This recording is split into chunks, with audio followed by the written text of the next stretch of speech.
ಯಾ ಜೀವಕ್ಕೆ ಆತ್ಮಹಿತ ಮಾಡ್ಕೊಳ್ಬೇಕನ್ನೋ ಭಾವತಿ ಆ ಜೀವ ಅಲ್ಪ ದಾನದೊಳಗು ಬಾಳ ಆನಂದ ತಗೋತೈತಿ, ಅಲ್ಪ ಸೇವಾದಾಗ ಬಾಳ ಆನಂದ ತಗೋತೈತಿ, ಅಲ್ಪ ಪುಣ್ಯ ಕಾರ್ಯದಾಗ ಸಾಕ್ಷಿ ಪುಣ್ಯ ಪಡ್ಕೋತೈತಿ.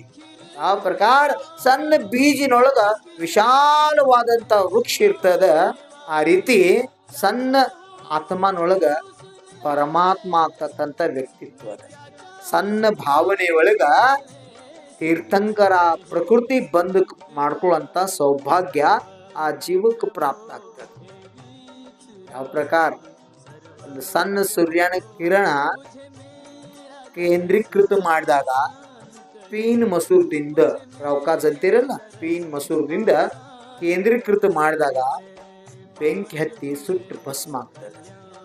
ಆ ಪ್ರಕಾರ ಸಣ್ಣ ವಿಚಾರ, ಸಣ್ಣ ಪದ, ಅರಿಹಂತ ಪದ ಇರಲಿ, ಸಿದ್ಧ ಪದ ಇರಲಿ, ಆತ್ಮ ಪದ ಇರಲಿ, ಒಂದು ಪದವನ್ನು ತಗೊಂಡ ಅದರೊಳಗೆ ಲೀನ್ ಆದ್ರೆ ಆ ವ್ಯಕ್ತಿತ್ವ ಎಷ್ಟು ದೊಡ್ಡದಾಗ್ತೈತೆ ಅಂದ್ರೆ ನಮ್ಮ ಆಚಾರ್ಯಗೂ ಸ್ಪಷ್ಟ ಹೇಳ್ಯಾರ.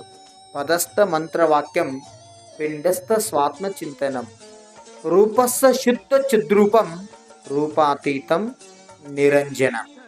ಪದಸ್ಥ ಧ್ಯಾನದಿಂದ ಪಿಂಡಸ್ಥ ಧ್ಯಾನ, ಪಿಂಡಸ್ಥ ಧ್ಯಾನದಿಂದ ರೂಪಸ್ಥ ಧ್ಯಾನ, ರೂಪಸ್ಥ ಧ್ಯಾನದಿಂದ ರೂಪಾತೀತ ಧ್ಯಾನ ಕಡೆ ಹೋಗುವಂತ ಒಂದು ಪದ್ಧತಿಯನ್ನ, ಒಂದು ಮಾರ್ಗವನ್ನ ನಮ್ಮ ಪೂರ್ವಾಚಾರ್ಯರು ನಮಗೆ ಕರುಣಿಸಿದ್ದಾರೆ.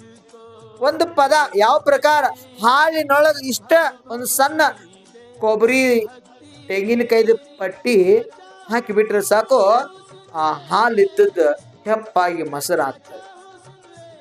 ಆ ಮೊಸರಿನಿಂದ ಮಜ್ಜಿಗೆ ಮಾಡಿ ಬೆಣ್ಣೆ ತೆಗೆದು ಆ ಬೆಣ್ಣೆ ಕಾಸಿರೋ ತುಪ್ಪ ಆಗ್ತದೆ. ಆಗ ಒಂದು ಪದಸ್ಥ ಧ್ಯಾನದಿಂದ ಈ ಆತ್ಮ ಪರಮಾತ್ಮ ಆಗ್ತಕ್ಕಂಥ ವ್ಯಕ್ತಿತ್ವ ಪಡ್ಕೊಳ್ತಾರೆ. ಪರಮಾತ್ಮ ಪದಿಗೆ ಹೋಗ್ಬೇಕಾಗಿತ್ತಂದ್ರ ಅದಕ್ಕೆ ಮೂಲ ಹೇಳ್ರು ಪದಸ್ಥ ಧ್ಯಾನ ಅಂತ. ಪಂಚ ಪರಮೇಶ್ವರಿಗಳ 5 ಪದಗಳ ನಾಮಸ್ಮರಣೆ ವ್ಯವಹಾರದಿಂದ ಪುಣ್ಯಾಶ್ರವಕ ಕರ್ಮ ನಿರ್ಜರಿಗೆ ಕಾರಣ ಆದ್ರ ಸ್ವ ಆತ್ಮಚಿಂತನ ಸಾಕ್ಷಾತ್ ಮೋಕ್ಷಕ್ಕೆ ಕಾರಣದಂತ.